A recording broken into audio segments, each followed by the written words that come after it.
partie du noyau qui avait commencé à se former, qui est ferreux. C'est pour ça qu'il va y avoir des astéroïdes de genre ferreux, etc. Et aussi des mélanges. D'accord? Ça paraît évident hein, maintenant. Alors, il y a toutes les tailles. La plus grande, c'est Cérès, 1000 km de diamètre, jusqu'au grain de poussière.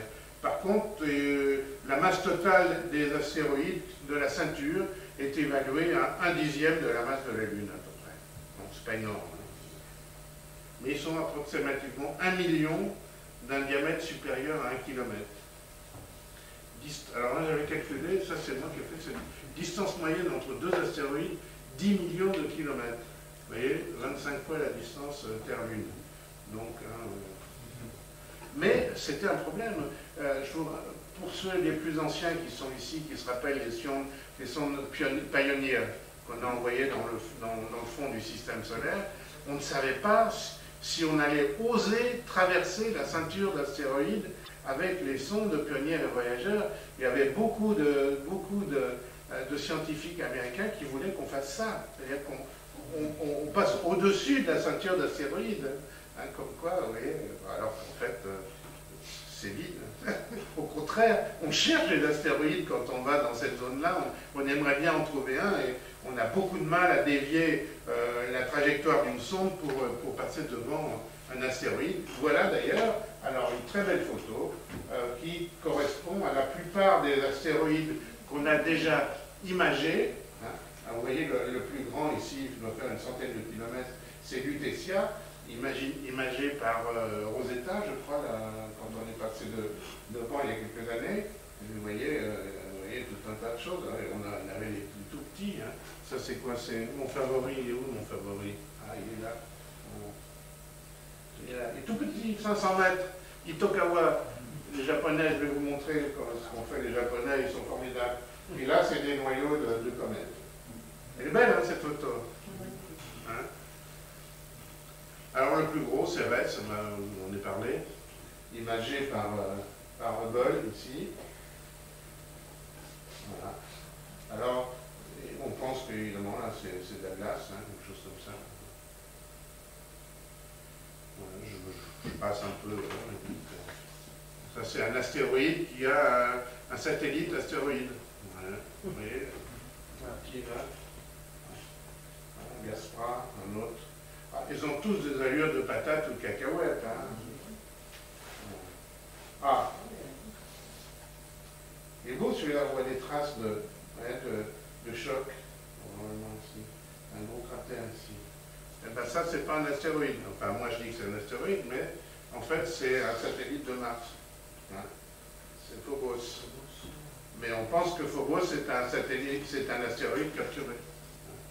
Comme Phébé, satellite de Saturne, etc. etc. Voilà. Alors, il y a en gros 160 000 astéroïdes. Voilà.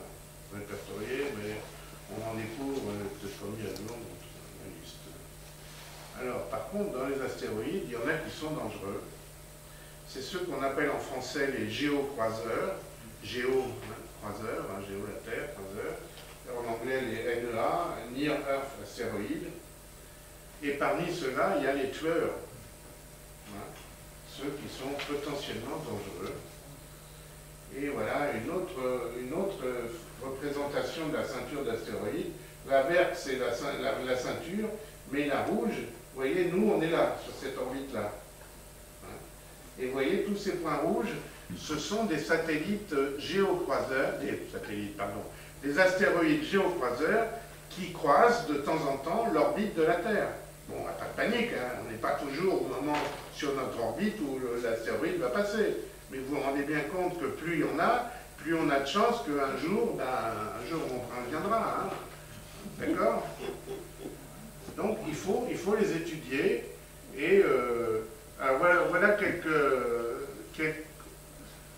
comment on les étudie. On est capable de les lister, d'étudier leur orbite et de prédire la probabilité de choc, d'impact avec la Terre. Alors en gros, qu'est-ce qui est marqué là? Un corps de 1 km a une probabilité de nous frapper en moyenne tous les 500 000 ans. Hein? Un corps de 10 km tous les 10 millions d'années. etc., etc. Alors, 1 kilomètre, ça commence à faire du mal.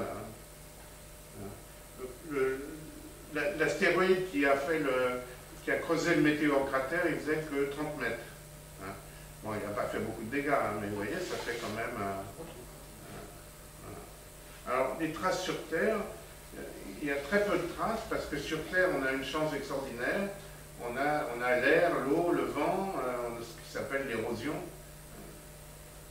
Donc, presque toutes les traces ont été effacées, sinon, on serait comme la Lune.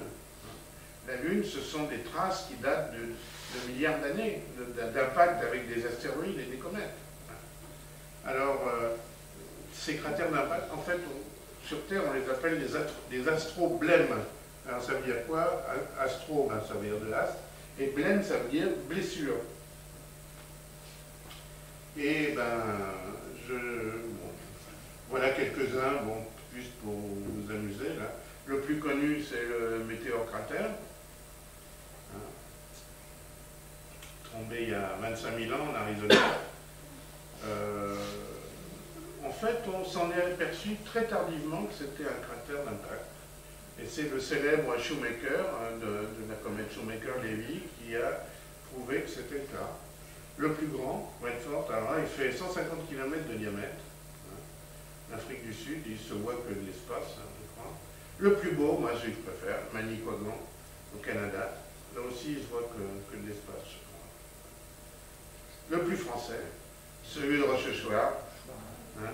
Et on pense que celui de Rochechouart, celui de Manicouagan, c'était le même astéroïde, ou c'était la même astéroïde qui a donné l'impact, parce qu'à l'époque, il y a 210 millions d'années, ils étaient sur la même latitude. Ah ben voilà, tiens, ils étaient sur la même latitude, l'Europe et l'Asie, et c'est le même impact, enfin le même corps qui a donné ces trois impacts. Amusant. Alors, ça devient moins drôle. Apophis, on a découvert ça il y a quelques années. C'est un astéroïde géocroiseur qui, au début, on pensait qu'il allait percuter la Terre le vendredi 13 avril 2029. Alors, après avoir peaufiné son orbite, oui, parce que là, on a vraiment travaillé, parce qu'on avait peur, hein, on s'est aperçu qu'il va nous louper en 2029. Mais, si on n'a pas de chance et qu'il passe dans une position bien particulière de l'orbite terrestre qui s'appelle le trou de serrure, il va revenir en 2036 et là, il risque peut-être d'impacter la Californie ou le Pacifique. Voilà. Et il risque de passer très près. Hein. Donc voilà ses caractéristiques. Il ne va pas détruire la Terre hein, s'il impacte la Terre, hein, mais la région qui va le recevoir sur la figure, ça ne lui fera pas du bien. Si c'est aux États-Unis, ça peut détruire un tiers des États-Unis, hein, un truc comme ça. Ça a un impact ça ne va pas détruire la Terre, ça ne va pas faire comme pour les dinosaures, hein, mais l'impact va créer, alors si c'est dans le Pacifique, ça va créer un tsunami géant qui va complètement détruire la côte pacifique des États-Unis et du Canada. Si c'est sur Terre, ça va créer des nuages de particules qui vont bloquer le Soleil pendant plusieurs semaines, ou au moins dans cet endroit. Bon, ça ne va pas être agréable. Alors je vous dis tout de suite, il y a très peu de chance. Hein. Maintenant, plus on avance, plus on connaît sa trajectoire, et moins on pense qu'il va y avoir quelque chose. Voilà la trajectoire de 2036. Oui, je vous montre ça.